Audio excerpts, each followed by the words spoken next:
Good afternoon. Welcome to Seguimos Creando Enlaces, where we wear many hats, the city librarians at Operation Shelter to Home.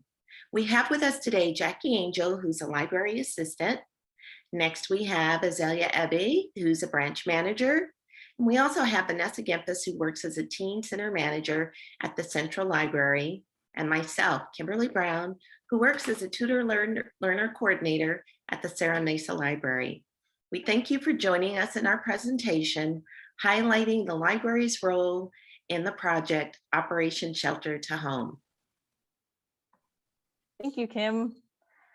During our presentation, we'll provide the origin story of Operation Shelter to Home, and we'll also talk about the various roles that library staff played in its operation. We'll talk about information about different kinds of help that we provided as housing navigation assistants, and we'll share success stories, best practices, and more. This will be followed by a Q&A. And next, Jackie will talk about how Operation Shelter to Home came to be.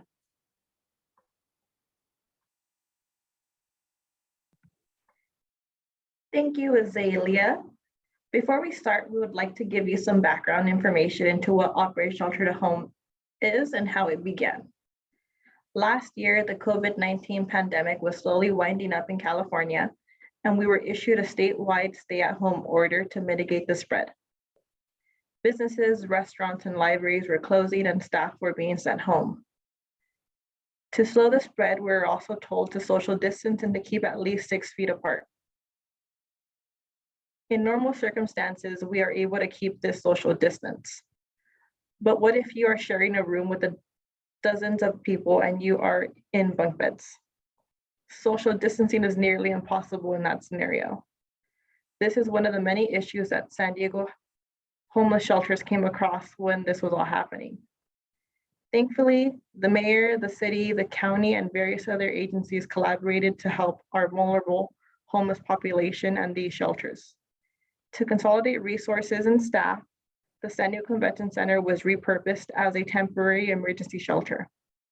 Single adult residents were moved in April 1st, 2020 in a phased approach to ensure that resources were scaled appropriately. By the 7th of April, they had 800 sheltered residents at the Convention Center. With an operation of this scale, we can't stress enough just how much of a collaborative effort it is. There were well over 15 agencies involved, and the lead agencies were the San Diego Convention Center, the San Diego Housing Commission, the San Diego Regional Task Force on the Homeless, the County of San Diego, and the City of San Diego. From the city alone, there were several departments involved, such as Parks and Recreation, the Mayor's Office, Fire Rescue, and then of course, the library. And the focus of this presentation will be on the library staff and the roles that we played here.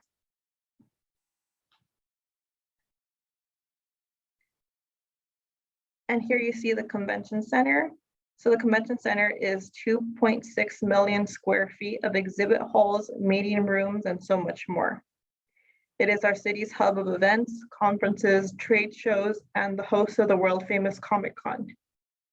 Since its repurposing of 4 of their exhibit halls as an emergency shelter, it has temporarily housed over 4,000 people.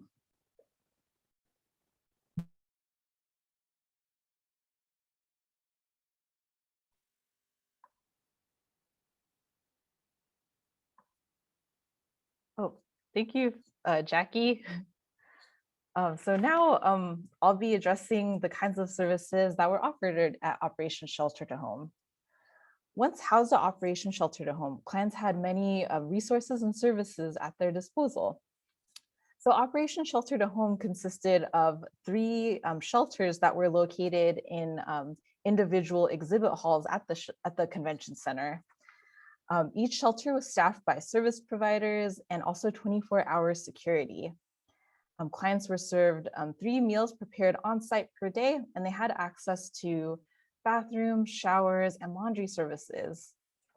Each shelter also had a large projector screen, which would show a TV channel broadcasting entertainment and also news information. There were multiple tables where clients could enjoy their meals and also relax. And there was Wi-Fi access, charging stations, and also library-operated laptop labs where clients could access e-benefits and catch up on emails. During clients' recreational time, they could also play bingo, or they might even join an informal support group. In the shelter, clients had access to their case managers over the phone and in person, and they also could speak with a counselor from the nonprofit mental health systems. Additionally, they could also leave the shelter and they could get services from the medical hall where they could get health care, dental care, and also mental and behavioral health services from the County of San Diego. Essentially, Operation Shelter to Home was a one-stop shop. And next, we have Vanessa, who will talk about the health and safety precautions that the city took in order to ensure that we serve the maximum number of clients per night while adhering to COVID-19 public health guidelines.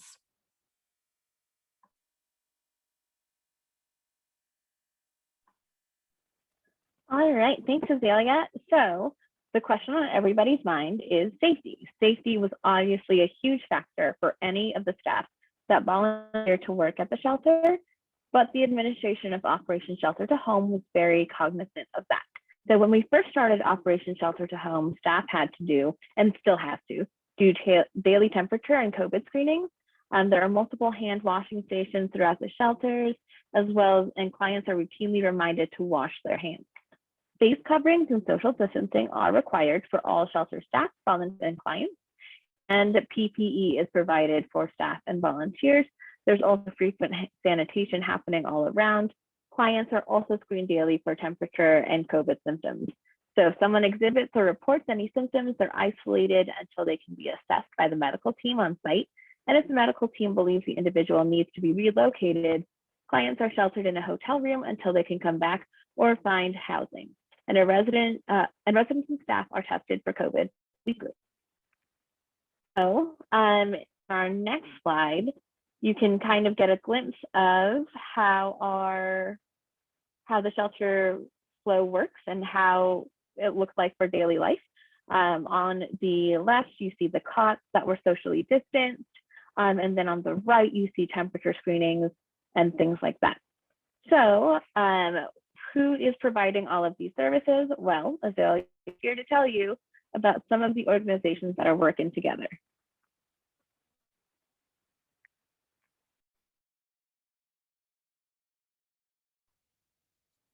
Oh, thank you, Vanessa. So now I'll talk about how a client exactly receives shelter and services from Operation Shelter to Home. City and county governments, the San Diego Housing Commission, the nonprofit Regional Task Force on Homelessness, service providers, and homeless outreach teams were all involved in this process of bringing people to the emergency shelter. First, the city deploys a homeless outreach team, or HOT team, which is made up of police officers and social workers who conduct outreach on the ground. The HOT team looks for people who might need help, and when they identify a potential client, they'll call an intake assistant at the San Diego Housing Commission to see if there are any intake appointments available. Next, the client, once they have an appointment, they're permitted to go to the shelter, and once there, they'll undergo the intake process with library staff who will get them a medical screening. After nurses clear the client, library staff escort the client to a shelter provider where they're assigned a cot number by the shelter provider. And then once inside, they can talk to any caseworker at the shelter. They can also get assistance from any county service and any of the nonprofit organizations that reside at the shelter. Finally, if a client has income, then they can connect with the San Diego Housing Commission and a housing provider to begin the process of applying for housing. The client may also be able to get housing assistance or a project-based voucher. After taking these steps, then the client's housed. And ideally, the goal for everyone who lives at the shelter is that they get housing, and then sometimes this can mean short-term housing or long-term housing. Next, Vanessa will talk about the different roles that library staff played at the shelter.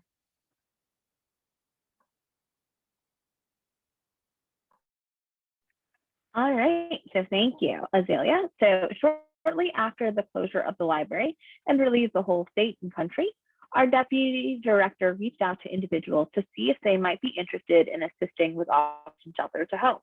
Our library director was the deputy incident commander, so it made sense that library staff would play a role at the shelter. The staff assignment was completely voluntary, but as library staff are used to working with patrons from all walks of life and are very customer service oriented in our everyday careers, I feel like we are uniquely qualified to offer assistance. So as one of the first library staff members on site, we really had to work from the ground up to figure out where and how we were needed to assist. The only real constant was that things were constantly changing and evolving as we had more information. So our first role was primarily health monitors. We were stationed in each shelter, and clients from each shelter were required to check in with us once a day to receive the screening questions and get their temperature taken. Staff were also resident/room monitors, helping to ensure that everyone was following our COVID-19 safety guidelines and protocols, and assisting with sanitation and meal service. Once things were more established, housing navigation assistants were introduced, and the goal is to get folks into permanent or long-term shelter. So the library provided Chromebooks, many donated through Computers to San Diego Kids for each shelter, and our housing navigation assistants assisted clients with applying for their stimulus checks, searching for jobs, searching for housing, and finding other benefits. Again, these are all things that library staff are uniquely qualified for because this is part of what we did during our normal times. Finally, we have the intake or resource coordinator who works in medical, checks clients in, and assesses client needs. And they also direct clients to the relevant service area within medical. And on our next slide, you can see all our different library staff performing the different roles that they were assigned. And if you want some more nitty-gritty statistics on things, Jackie is here for all of your informational needs.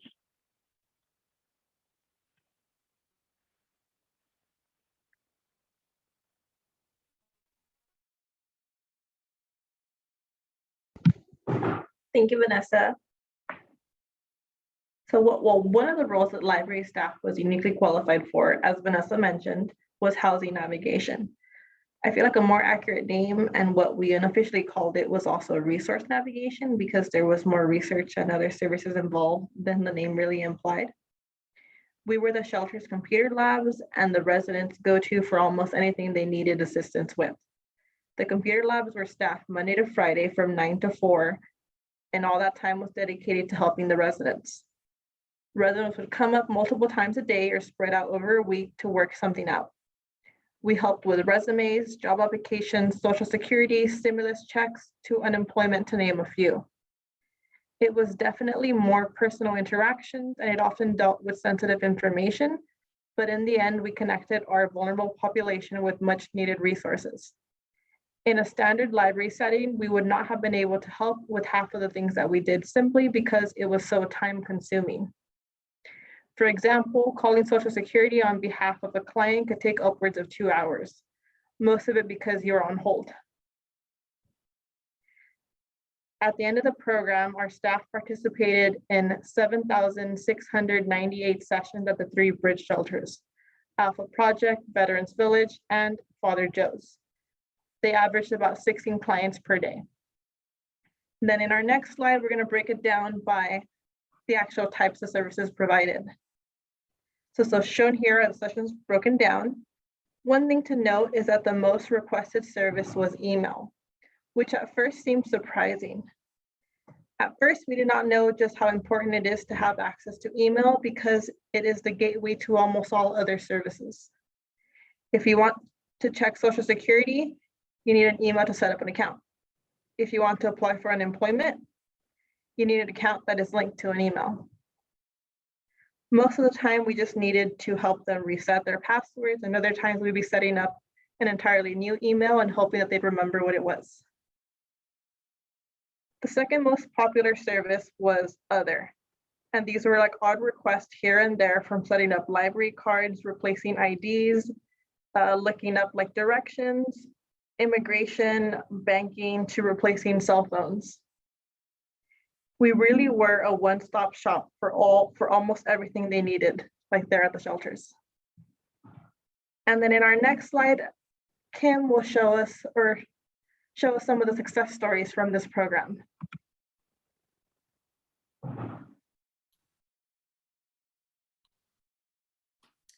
Yes, we have many success stories. They abound. So many residents have enjoyed the experience and the expertise of the library staff with helping to reach their goals, whether it's having assistance with attending classes or completing job applications or landing that job interview that led to hire. These are just some of the positive stories that come to mind. There is one additional story that rings really special for me. And that was the story of a young man who came in. He was seeking unemployment benefits. This young man was quiet and unassuming, and he was just looking for some help to get started. He didn't know what to do. He was looking for a resource, and he was determined to receive the assistance that the shelter provided. He always showed up ready to work, ready to get started. He was good with follow through, and he was determined. Through his dedication and his follow through, this young man was able to secure not just one job, but 2 jobs. He was able to secure housing as well. He was well on his way to solid independence and a positive work-life balance. Another story is that of a 50-year-old man who had lost his car business due to COVID. After working with him and providing services, we were able to assist him, including getting his stimulus payment, unemployment insurance, and permanent housing. Seeing the look on this gentleman's face, the relief and the gratitude was just something that will never be forgotten. And while this is just 2 of the stories, many of the success stories, there are more that I found. There was a teenager who was admitted to a group home. There was a young man with Tourette syndrome who tracked down a stimulus payment that had been missing. He actually brought the check in to show library staff that it had been received. There was also a pet owner who had found a home. We assisted with finding a home for both she and her dog. And there were just countless others who were able to secure long-term permanent housing.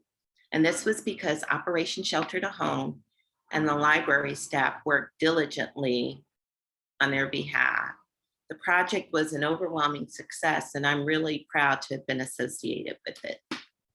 Azalea?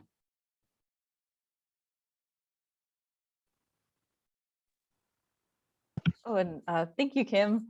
Now I'll take turns sharing best practices that we learned from our work at the shelter. After almost a year of working and collaborating with various departments, agencies, and thousands of homeless residents, the most important thing to realize and put into practice is that we're all unique and complicated. I, as one of the coordinators of volunteer staff, had never worked with so many people like at once, all with different backgrounds and personalities. The constant that we found with the residents was that most of the time they just wanted to talk and be heard and acknowledged. They'd come up to a computer, sit down, and would want to talk about their day or just to vent. Sometimes the same could apply to our coworkers. There was personality clashes, some venting. This had been a challenging year for a lot of people. Library staff and many others had to pivot out of their comfort zones and into new and uncertain areas where we were still learning and adapting as we went, especially at the convention center. It was all very, very new to us. But I could say that we supported each other throughout it all, and the 87 library staff that volunteered at Operation Shelter to Home did it with grace and with so much compassion. And then for the next one would be Vanessa. Okay, thank you, Jackie. Oh, where am I at? Okay, I'll just talk. So I have been a librarian for about 7 years now, and I thought I had, known all the resources that were out there for folks. But really, it was so eye-opening to come into Operation Shelter to Home and just realize the sheer volume of things that were out there and available for our clients. So we had worked with, finding people Social Security or finding people their stimulus check. We've done things like that, but having to do it all at once with like one person and compressing that all into a short time frame, that made me realize how complicated navigating the bureaucracy and knowing the resources were. One of the things that we had done was compile a kind of quick resource guide for all of the things that people might be looking for, and there's just a lot out there. And being able to compile that guide, that helped me know our resources much better, and it's really going to help be a better librarian. And so, Azalea, what was your biggest takeaway? Oh, thanks, Vanessa. Well, we work in libraries, and we already know like people will come visit us, and they don't necessarily know what they need. Like, heck, I don't even know what I need when I go to the grocery store. And helping clients at the shelter is a lot like this. So something like, even though like Vanessa, like we thought we knew all the resources, like what I discovered was that you kind of have people, or you basically want to listen to people's life stories in a way so that you can hear what kind of challenges they're experiencing. And then hopefully you can try to match that with some kind of, federal or state benefit that they might qualify for. So I guess, yeah, usually the way into connecting them with help is just by getting to know them and listening to them and, thinking about what best suits that life circumstance they're experiencing. And I'll give it off to Kim. Hi. Well, my biggest takeaway is that the understanding of leaving the shelter takes a lot of initiative. There are many entities involved. There are hundreds of people involved, and we're all working on behalf of the residents. We want to help them. It's up to the residents to want to be able to leave, but for those who are diligent and they're not making shelter life a way of home, the resources are there. They're open to the resources. We're happy to troubleshoot and to provide those resources and to help them along their way. And what I really did find is that people in this situation, they're not looking for a handout, but a hand up. And as a part of the library and this wonderful project, we were able to do just that, to help people with a hand up to make a better life. And that's my biggest takeaway.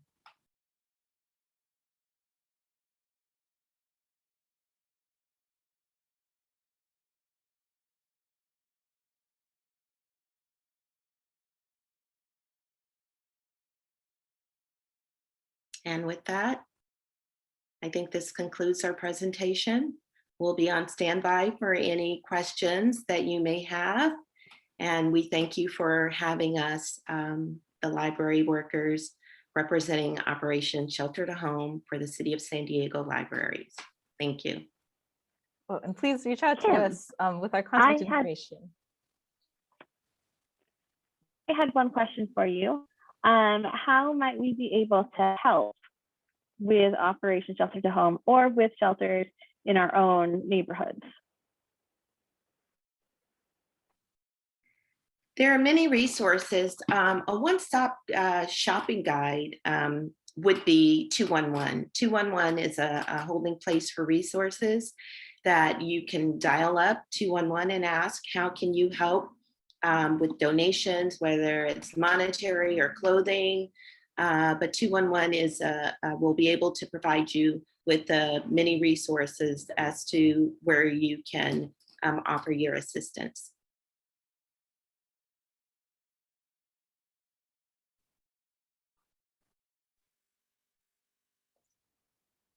Yeah, 211 is a great resource. I'd also add on the last slide, Find Help, it's www.findhelp.org, is also a great resource, which it's basically a database that'll connect you with different social service providers.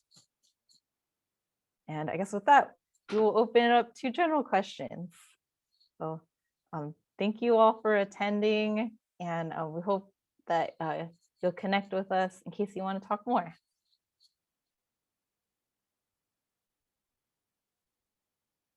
So I'll stop recording now.